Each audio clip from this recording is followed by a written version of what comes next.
Papa di surga, terima kasih atas kehadiratmu di tengah-tengah ibadah kami ini. Sesuai dengan firman-Mu, dan kami boleh merasakan di mana kami sebagai umat-Mu, jemaat Kristen, menyembah Engkau, boleh merasakan makin dekat dengan kehadiran Tuhan. Hati kami, pikiran kami bisa makin dikuasai oleh kuasa kehadiran Tuhan. Boleh menimbulkan sukacita, rasa damai, sejahtera, rasa syukur kepada Tuhan. Tuhan, saat ini kami ingin menyembah Engkau melalui firman-Mu. Seperti nyanyian tadi, firman-Mu lah kuat, hidup, mengajar kami, menegur kami, membentuk kami sebagai umat-Mu dan sebagai murid-murid Tuhan Yesus. Kiranya Roh Kudus menyertai dan menolong kami, supaya kami boleh merasakan Tuhan berbicara kepada kami melalui firman-Mu, melalui mulut manusia terbatas, tapi kuasa Tuhan tidak terbatas. Tuhan memberkati demikian di seluruh ibadah G3 di se-Jepang ini. Dalam nama Tuhan Yesus kami berdoa. Amin. Sambil berdiri, kita baca teks untuk pada hari ini. Terdapat surat Roma pasal 4 ayat 25. Ayat terakhir pasal 4 dan ayat 5 pasal 5. Kita baca bergantian. Saya baca ayat 25.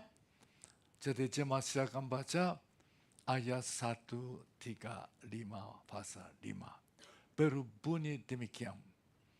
Yaitu Yesus yang telah diserahkan karena pelanggaran kita dan dibangkitkan karena pembenaran kita.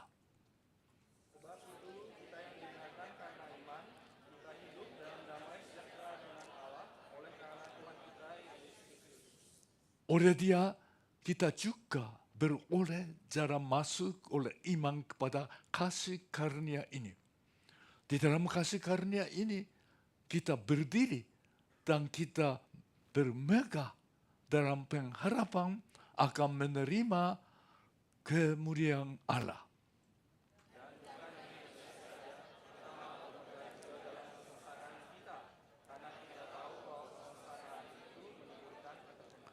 Dan ketekunan menimbulkan tahan uji, dan tahan uji menimbulkan pengharapan. Dan pengharapan jangan kecuali.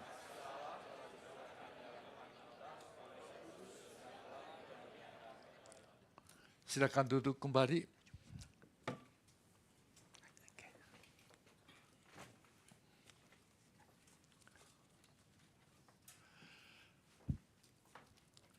Selamat hari Minggu dan selamat berbakti dan makasih karunia Tuhan Yesus.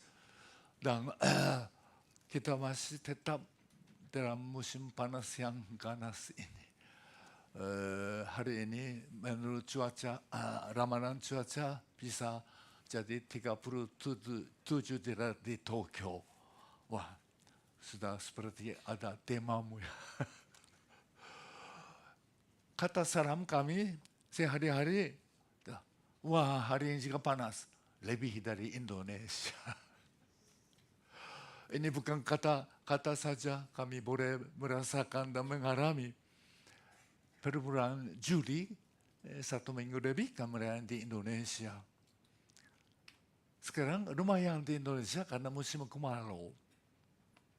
Tidak terlalu panas, apalagi kalau malam, sudah merasa sejuk juga.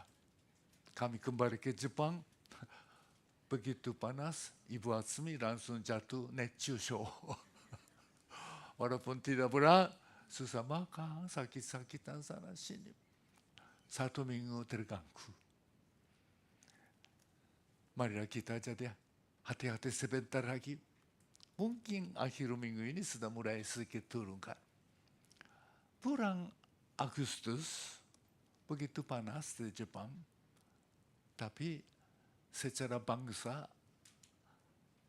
ada boleh dikatakan satu bulan khusus karena di dalam sejarah Jepang tanggal 4 Agustus bom atom pertama kali dijatuhkan di Hiroshima.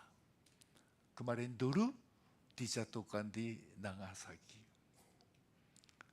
Dan tanggal 15 selesainya Perang Dunia yang kedua.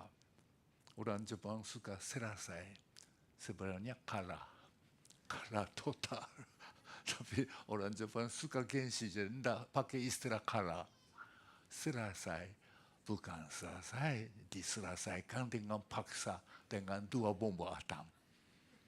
Jadi, koran mainichi yang saya baca mainichi, itu tanggal 1 Agustus. Ada koran yang setiap hari saya baca. Di situ dikatakan demikian. Agustus adalah bulan yang memikir tentang damai, kedamaian.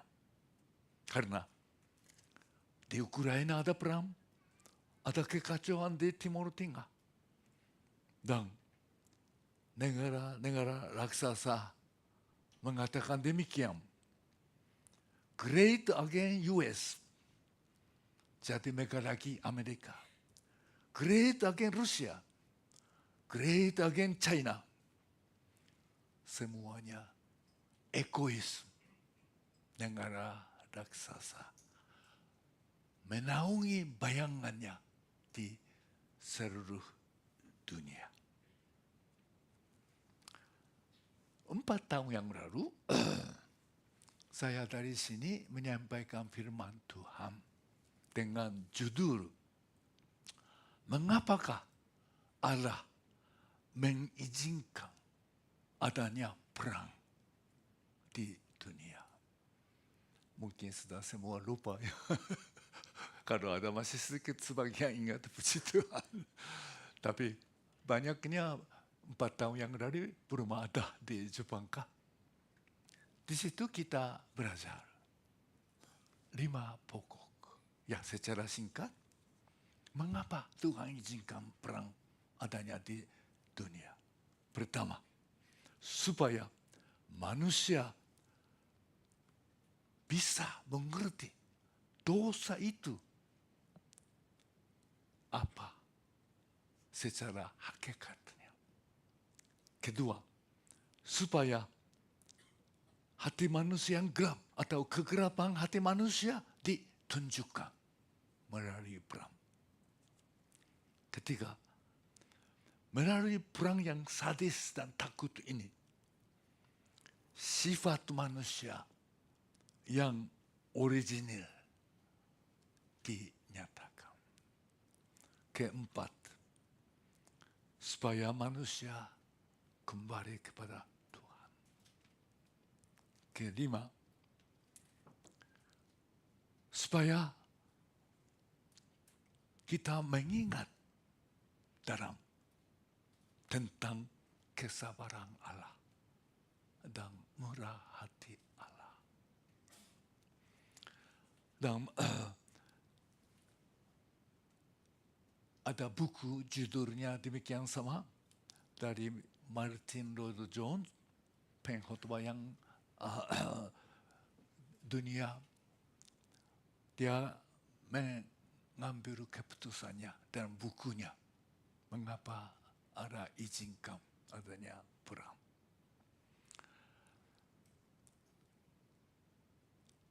Pertanyaan kita adalah bukan mengapa Allah mengizinkan perang, melainkan mengapakah Allah tidak membinasakan dunia dengan kejahatan dan dosa. mengapakah Allah karena kasih karunia membatasi kejahatan dan dosa manusia, supaya kejahatan dosa tidak membinasakan manusia. Kita seharusnya bertanya demikian. Dan kita mengingat Allah yang begitu besar kesabaran dan kasih mengutus anak tunggal ke dunia yang penuh dengan dosa dan menyerahkannya ke maut dan menyelamatkan kita. Kita mengingat anugerah ini dan menyadari dosa secara hakikat dan nyata, supaya sungguh bertobat dan menerima kebahagiaan, keselamatan dari Allah. 4 tahun yang lalu, belum ada perang Ukraina dengan Rusia, belum ada peperangan di Gaza. Mass media selalu menekankan betapa sadisnya perang. Tapi kita bisa memikir dari segi Alkitabiah. Maka hari ini ingin belajar bersama dari Alkitab tentang kedamaian.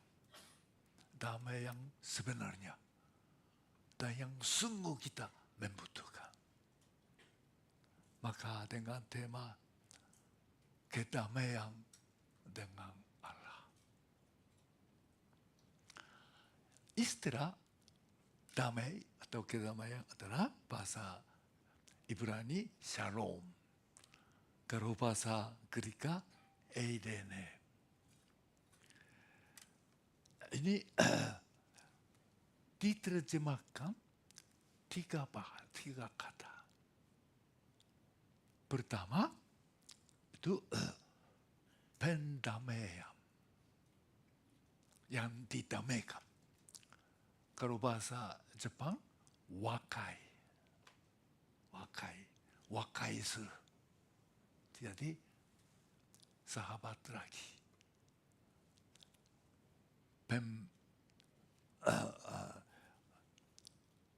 Damaian.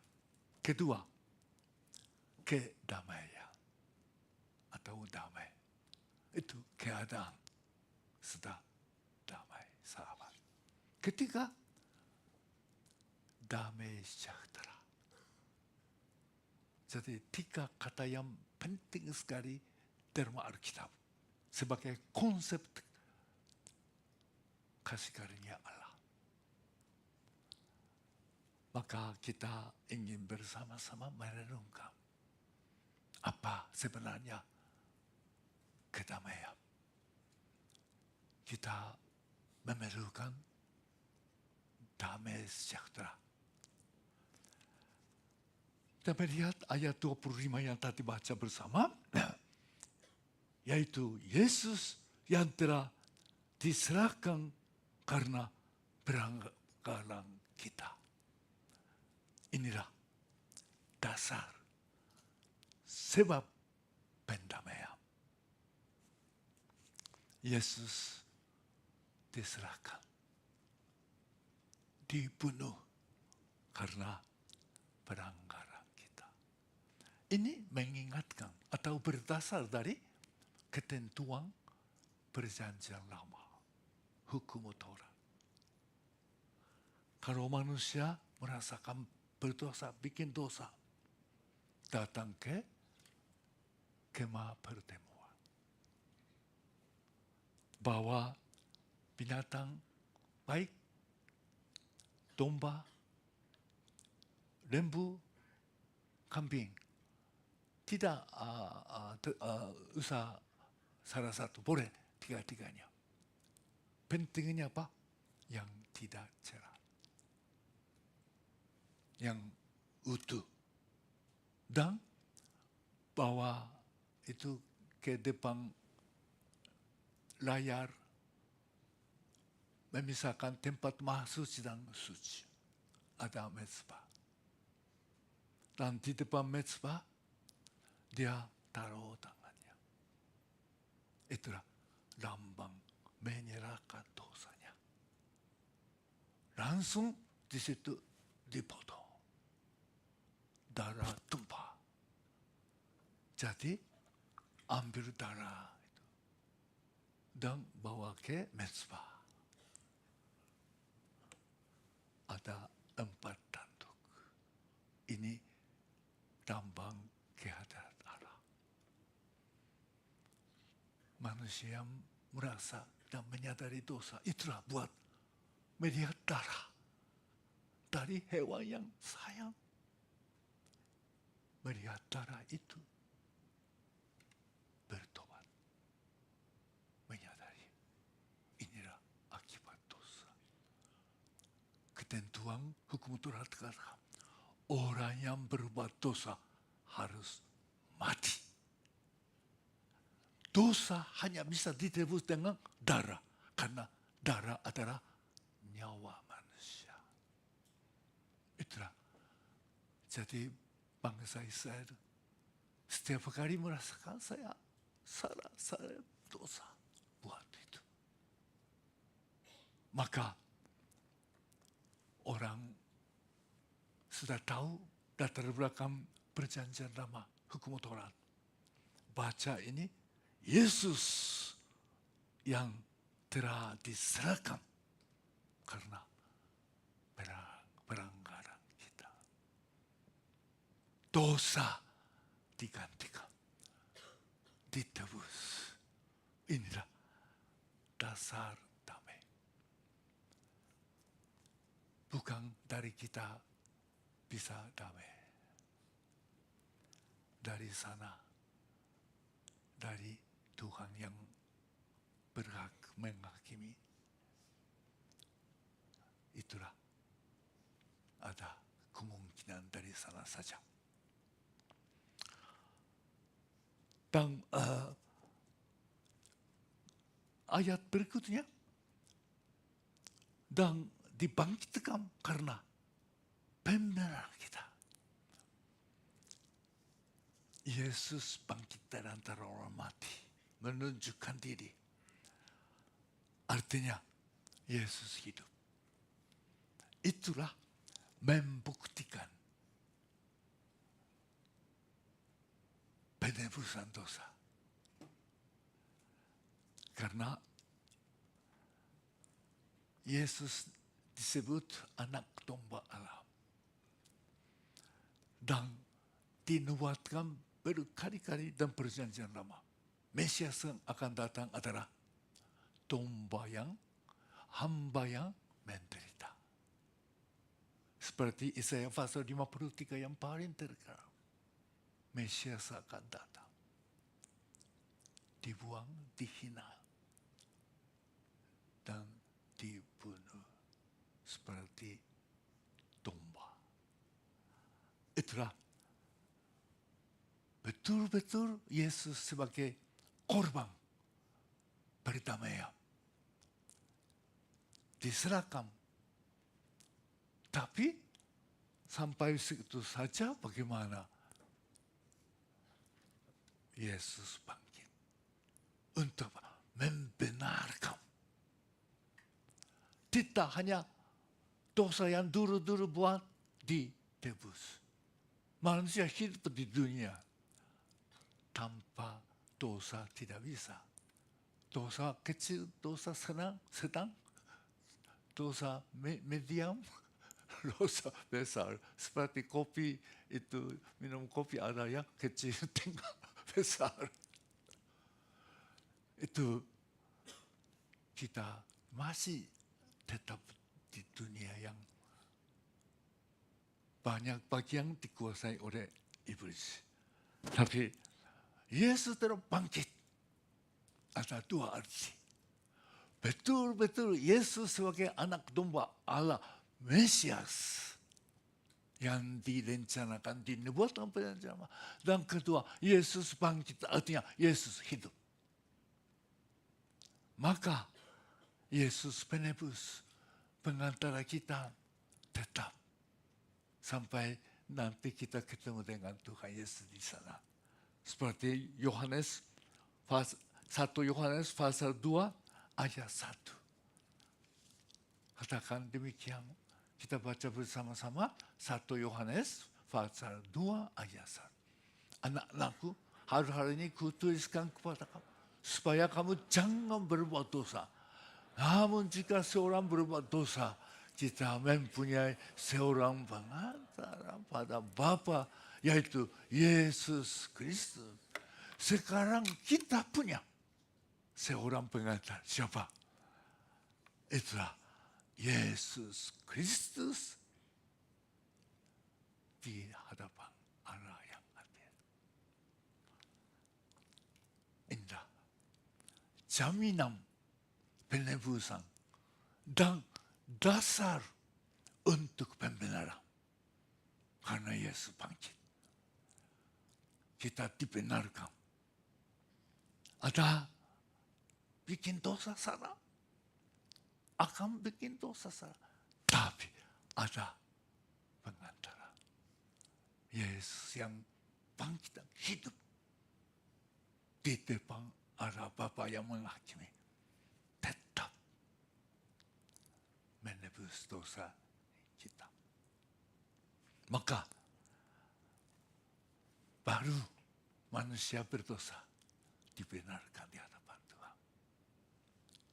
Baru selesaikan segala dosa dan hubungan bengkok dengan Allah bisa dipulih lagi.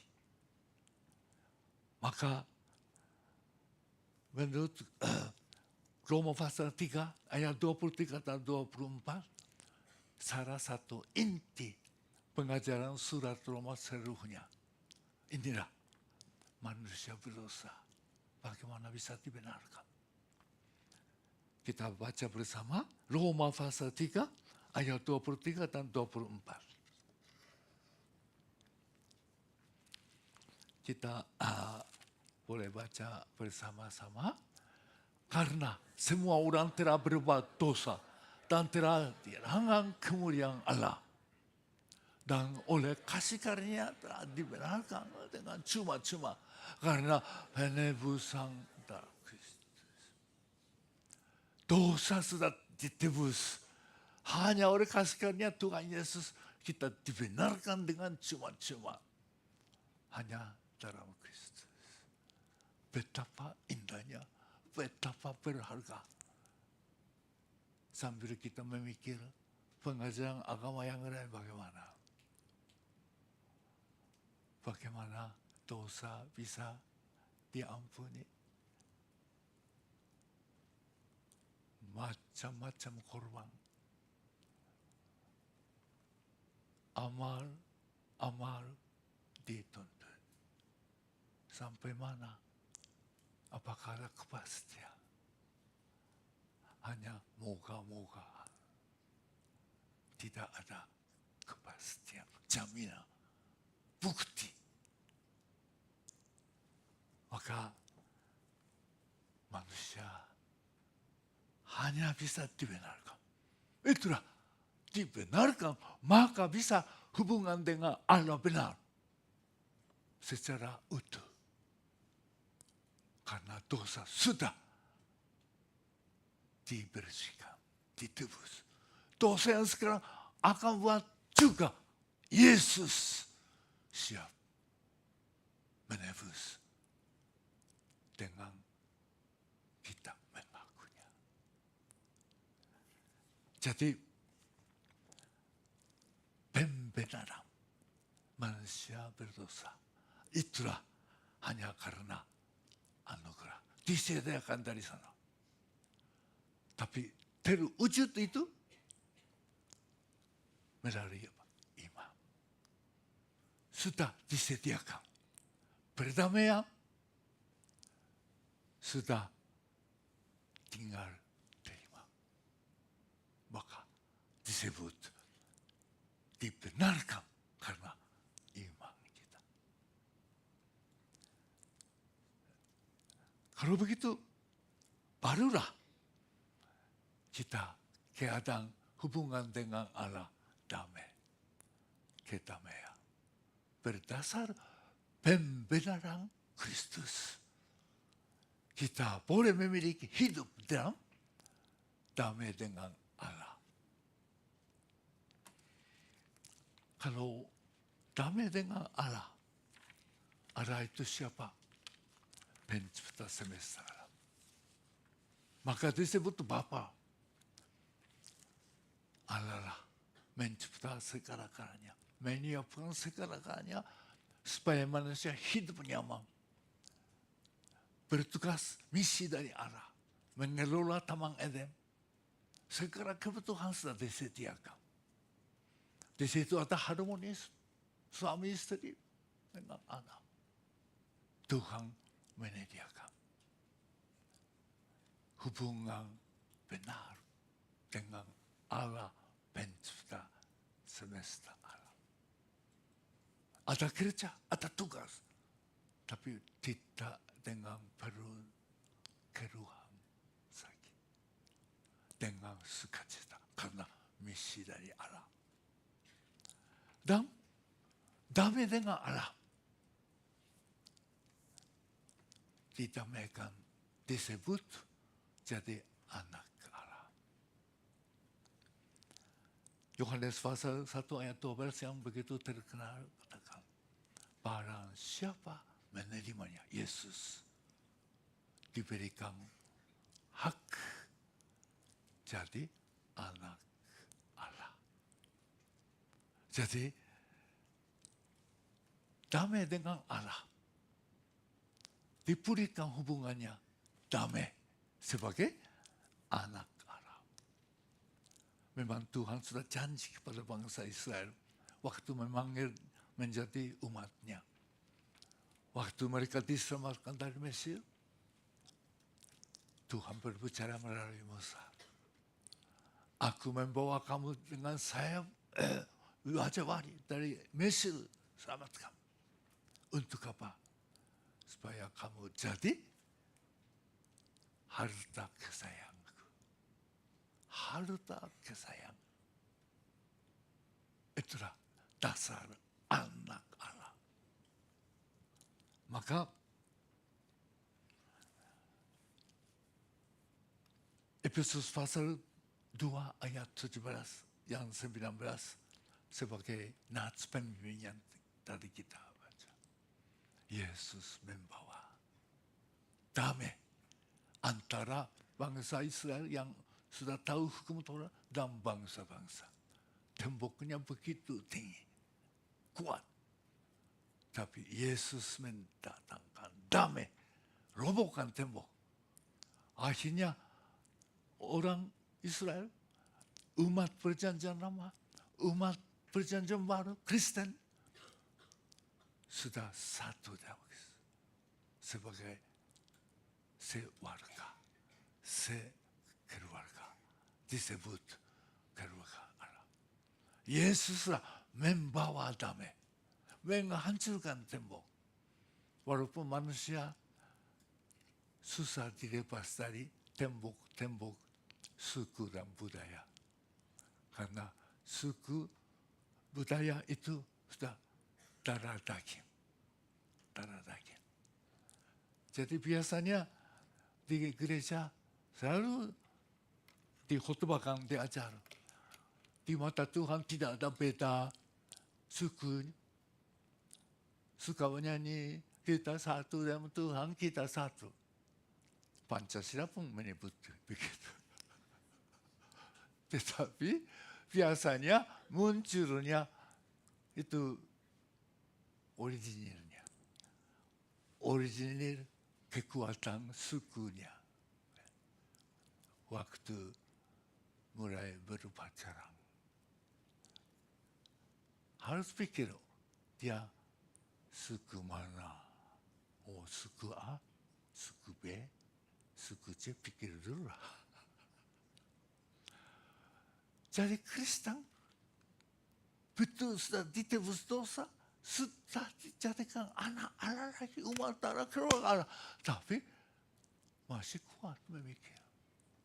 Hitung-hitung ini.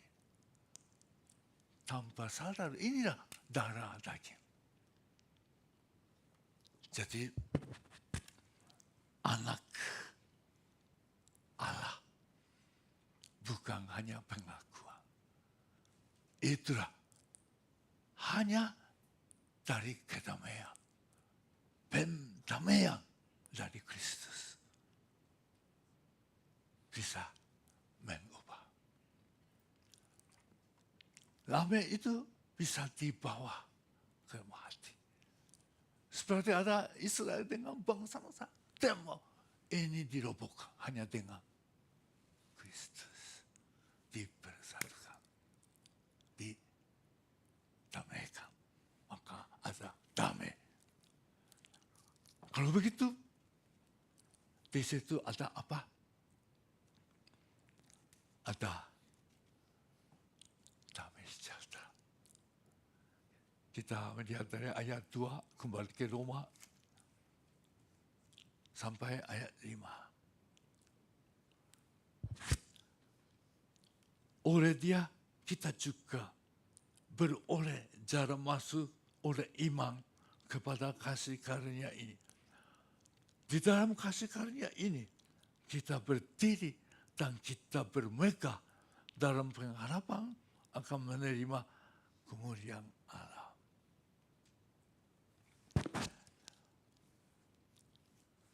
Ada damai sejahtera disebut di dalam kasih karunia ini kita berdiri dan kita bermegah dalam pengharapan akan menerima kemuliaan. Apa arti menerima kemuliaan Allah? Sudah ada dalam kemuliaan, sudah dipilih sebagai anaknya, umatnya. Tapi ada tujuan hidup. Ada waktu terakhir di dunia. Menurut pengakuan dan ajaran Rasul Paulus, hidup berusaha setengah mati untuk mendapat tujuannya, goalnya, hadiahnya. Hadiahnya apa ya? Filipi pasal 3 ayat 10. Sama penulis Rasul Paulus baik Filipi dengan Roma mengatakan demikian. Kita baca bersama-sama Filipi pasal 3 ayat 10 sampai 14. Yang kuhendaki ialah mengenal dia dan kuasa kebangkitannya dan persekutuan dalam penderitaannya, di mana aku menjadi serupa dengan di dalam kemuliaannya, supaya aku akhirnya beroleh kebangkitan dari antara orang mati. Bukan seolah-olah aku telah memperoleh hari ini atau telah sempurna, melainkan aku mengejarnya. Kalau aku dapat juga karena aku pun telah ditangkap oleh Kristus. Saudara-saudara, aku sendiri tidak menganggap bahwa aku telah menganggapnya. Tetapi ini yang kulakukan, aku merupakan apa yang telah di belakangku dan mengarahkan diri kepada apa yang diharapkannya. Dan berlari-lari kepada tujuan untuk memperoleh hadiah, yaitu panggilan surgawi dari Allah dalam Kristus. Berusaha seperti lari-lari tujuannya, ketujuannya. Tujuannya apa? Kebangkitan.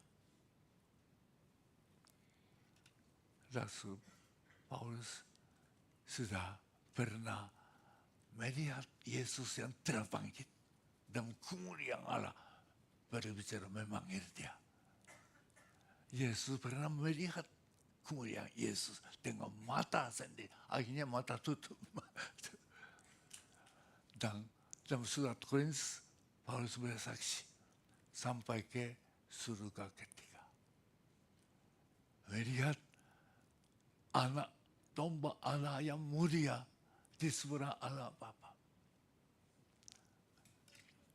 Itu Paulus sudah tahu Yesus yang hidup, kemudian Allah. Dan kita juga ke sana. Maka bagi Paulus yang sudah tahu betul kemuliaan Allah, melalui kebangkitannya, melalui kemuliaan Yesus, kemuliaan Allah di surga. Dan itulah menantikan kita. Kita juga ke sana. Maka Paulus, kalau memikir kemuliaan Allah, menerima kemuliaan itu, betul-betul sukacita, bukan sukacita, bermegah. Megah. Karena punya apa di dunia. Sudah ada kepastian, keyakinan, contoh, jaminan kemuliaan Allah. Setelah meninggal dunia, kita kemana? Inilah Rasul Paulus menekankan. Kita sudah didamaikan. Sudah boleh memiliki pembenaran. Sekarang boleh hidup dalam damai, kedamaian. Sama-sama dengan Allah sebagai anak, sebagai umat sejati. Dan menuju kemana? Untuk mendapat kemuliaan Allah. Hari ini sangat perlu bagi dunia. Manusia di dunia memikir, manusia datang dari mana, hidup untuk apa, pergi kemana. Bapak juga ingat ya, ada episode tentang hal ini yang terkenal. Seorang penggambar yang terkenal di Prancis. Prancis sekarang ramai dengan Olimpia. Namanya Gauguin. Gambarnya bisa sekarang didapati dengan ratusan juta. Dia mengalami kesedihan karena adik yang tercinta meninggal karena sakit. Dia begitu berat. Dia pergi ke Amerika Tengah, di pulau kecil punya, Prancis punya, di pantai. Indah, biru, langit biru. Begitu luas. Dia menganggap ada kampus, di situ dia nulis, bukan gambar keindahan dunia, tapi nulis. Manusia datang dari mana dan siapakah dan pergi kemana? Pertanyaan ini bukan dari penggambar Gauguin saja, bagi seluruh manusia. Ada jawaban. Manusia dari mana? Dari Allah. Hidup sebagai apa? Anak Allah. Dalam damai dengan Allah.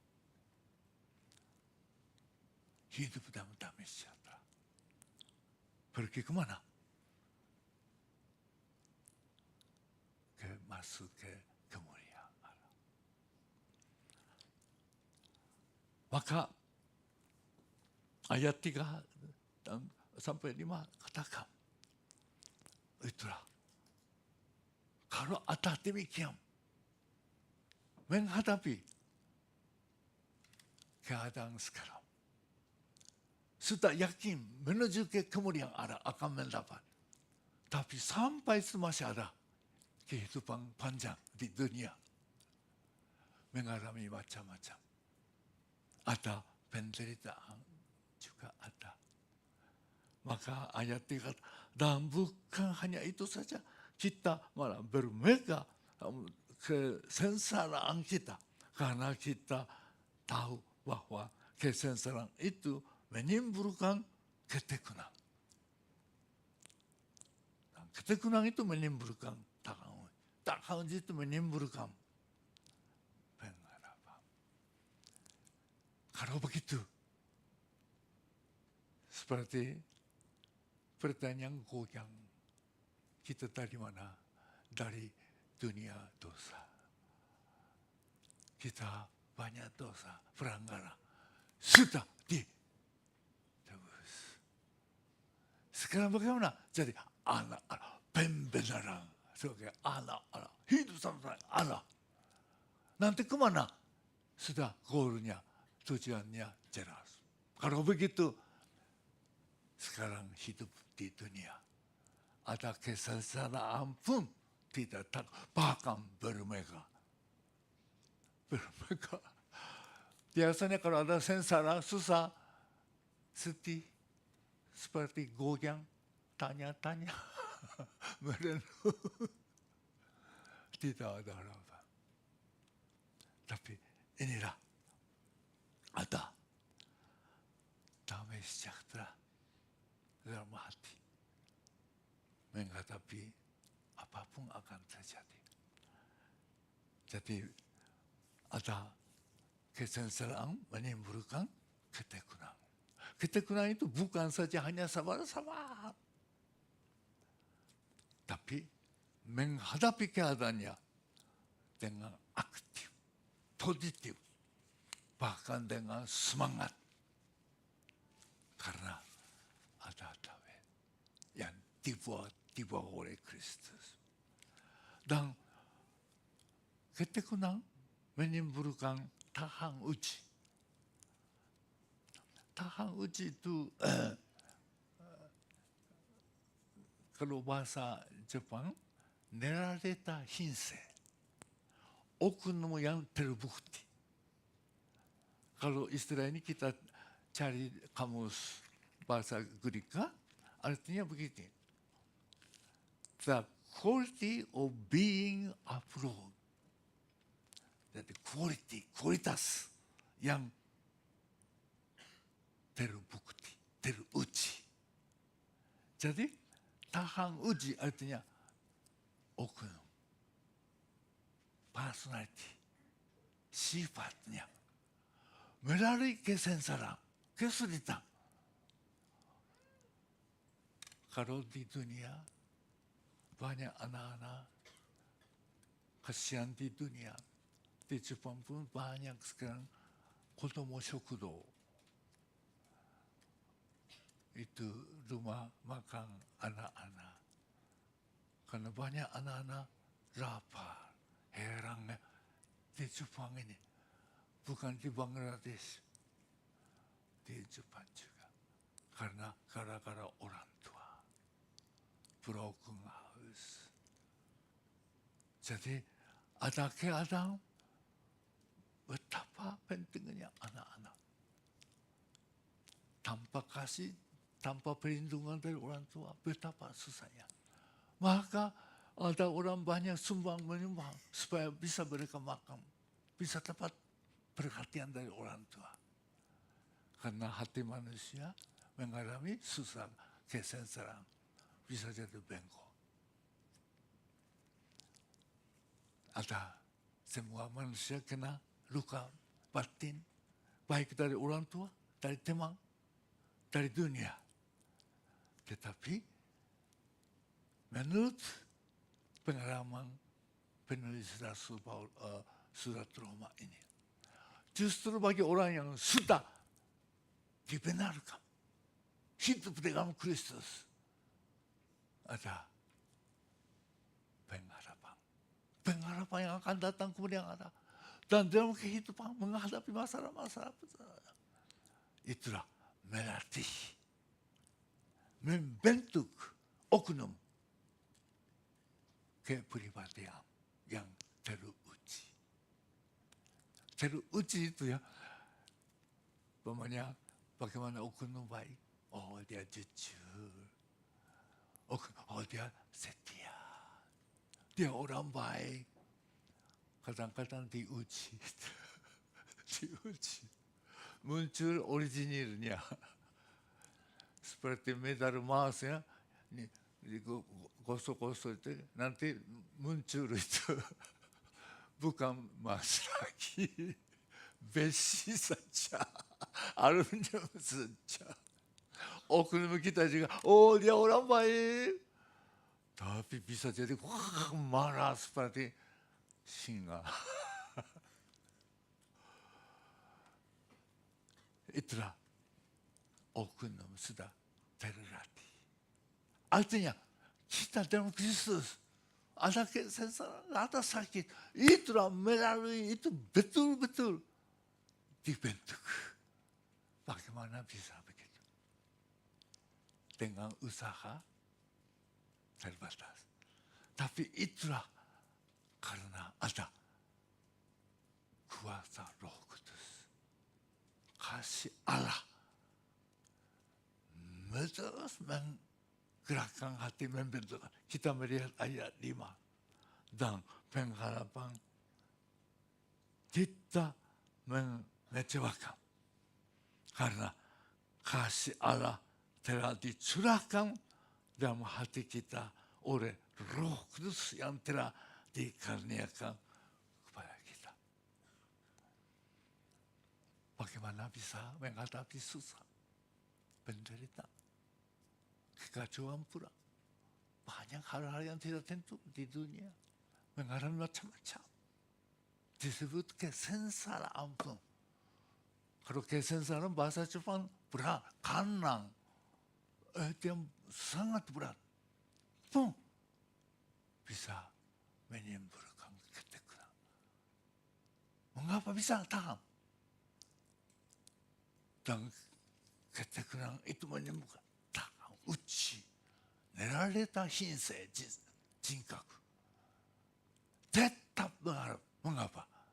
Itulah dalam hati orang sudah ada sejak dari Kristus. Itulah kuasa Allah. Tetap mengaruniakan. Kalau bahasa Jepang,神の愛が聖霊によって注がれる。注ぐitu curahkan. Kasih Allah oleh Roh Kudus dicurahkan. Hati kita jadi bisa kering, bisa marah, bisa khawatir, bisa takut. Tapi perlu dicurahkan kasih Allah oleh Roh Kudus. Itulah fungsi Roh Kudus. Maka mari kita merenungkan kembali firman Tuhan ini. Di tengah-tengah dunia yang penuh dengan kekhawatiran, perang, kalau di Jepang ada perang, tapi setiap hari ada gempa. Di dunia tidak ada damai yang sungguh. Tapi hanya ada damai dengan Allah yang sungguh tidak berubah. Karena apa? Ada pendamaian oleh Kristus. Dan sudah hidup dalam damai sejahtera. Orang Jepang sulit percaya Tuhan. Apalagi kalau ajak ke gereja, tidak suka agama. Dan kadang-kadang saya ditanya oleh teman-teman, mengapa orang Jepang begitu susah? Dan bagaimana bisa menginjil? Saya biasa jawab, ingat satu kata, supaya masuk ke hati orang Jepang, menarik hati. Kalau ditanya, Anda Kristen? Kalau agama Kristen ada apa? Untung. Kalau orang Jepang pikir agama ada untung. 何のご利益があるんですかご利益itu jadi agama Kristen apa ya? Kamu orang Indonesia kan? Indonesia Islam. Orang Jepang pikir Indonesia semua orang Islam. Karena TV sering siarkan orang Indonesia itu pakai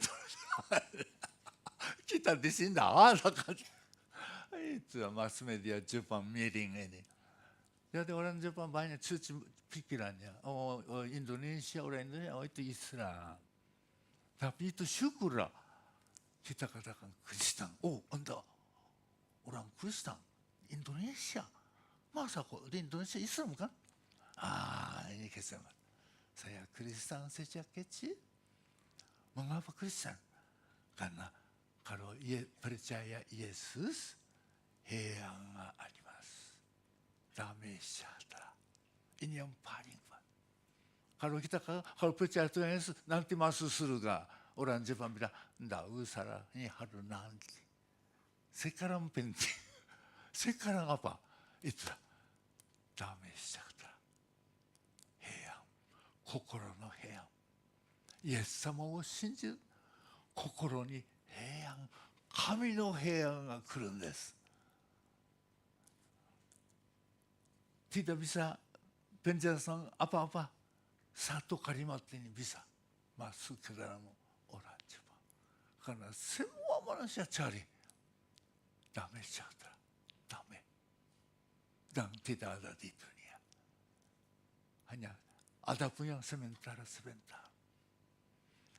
Maka marilah kita ingat firman Tuhan. Tuhan Yesus berkata, berbahagialah orang yang membawa damai. Mereka disebut anak-anak. Ini penterjemahan bahasa Indonesia ini saya lebih suka. Dan lebih alkitab atau lebih praktis. Kalau bahasa Jepang, 平和を作り出すものは幸いだ。作り出す。membuat, bikin. Cukup berat ini. Tapi kalau istilah bahasa Indonesia lebih mudah mengerti. Membawa. Bagaimana teman-teman berkelahi? Bagaimana bisa mendamaikan? Tidak mudah. Oh, ibu sana, ibu sini juga. Wah, bagaimana bisa mendamaikan? Tidak gampang. Kadang-kadang mau mendamaikan, dia makin marah. Itu manusia. Susah membuat, membikin, tsukuridasu. Susah. Tapi bisa membawa. Damai dengan Tuhan. Melalui Yesus. Tugas kita membawa damai Yesus kepada dunia. Dan keluarga kita mungkin tidak ada peran besar, tapi dalam keluarga sering ada cekcok kan? Karena suami istri masing-masing oknum sendiri. Ada pasti perbedaan pendapat, penilaian macam-macam. Ya, tapi susah buat damai, tapi bisa membawa damai Kristus. Berdoa di hadapan Kristus. Ibu-ibu betapa susahnya mendidik anak, mengasuh anak. Kadang-kadang saya ada hati melihat itu anak saya kecil itu mendidik anak-anak sekarang umur 6, 4 dan 9 bulan. Memang repot. Habis itu anak saya ini belajar psikologinya, kaunselor. Teorinya bagus-bagus. Itu jadi saya ibaratnya kadang-kadang menasihat dia, dia lebih pintar dari kami. Tapi kami kalau ke rumah, waktu marah ke anak kecil, suaranya dari mana? Inilah tugas ibu-ibu pula. Tapi apakah ada damai? Marah pun boleh, tapi sungguh sayang mengasihi. Bisa bawa damai. Suami istri boleh cecok, ada luka, tapi justru luka itulah kita bermegah. Mengapa? Melalui itu belajar sabar. Bertekun. Dan melalui bertekunlah oknum kita, sifat kita, kepribadian kita terbentuk, terbukti. Maka firman katakan, pengharapan ini tidak mengecewakan. Karena kasih Allah Roh Kudus dicurahkan dibasahi. Mari kita berdoa supaya banyak orang menderita di Gaza, Palestina, di Ukraina. Baik bagi mereka dan bagi orang yang melaksanakan perang. Kita berdoa supaya ada orang yang membawa damai ini. Roh Kudus bekerja. Bang, di dalam kehidupan pribadi kita. Mari kita berdoa. Bapa di surga, terima kasih firman-Mu yang mengajar kami tentang banyak hal yang kami sulit mengerti. Manusia sepanjang sejarah bertanya, mengapa ada perang di dunia? Manusia hidup untuk apa? Kemana? Tapi Tuhan, sungguh kami bersyukur. Kami manusia terbatas. Tetapi boleh mengerti kehendak Allah, kuasa Allah, rancangan Allah yang tidak terhitung. Hanya kami boleh dapat pengertian, keyakinan, kepastian dari firman Tuhan. Dan tetap boleh hidup sebagai anak Allah. Di dalam damai dengan Tuhan karena sudah ada pembenaran. Dan tetap boleh memiliki damai sejahtera. Kiranya Roh Kudus menaungi memimpin kami semua dalam minggu ini boleh mengalami kuasa Roh Kudus lebih daripada minggu yang lalu tentang hal damai dengan Tuhan. Terima kasih. Mari kita berdoa bersama-sama. Doa Bapa kami. Bapa kami yang di surga, dikuduskanlah nama-Mu. Datangkanlah kerajaan-Mu, jadikanlah kehendak-Mu di bumi segala. Berikanlah kami pada hari makanan kami yang secukupnya. Dan ampunilah kami seperti kami juga mengampuni orang yang bersalah kepada kami. Dan janganlah membawa kami ke dalam, tetapi lepaskanlah kami daripada jahat. Karena Engkaulah yang kerajaan, kuasa, kemuliaan sampai selama-lamanya. Amin. Mari kita memuji Tuhan.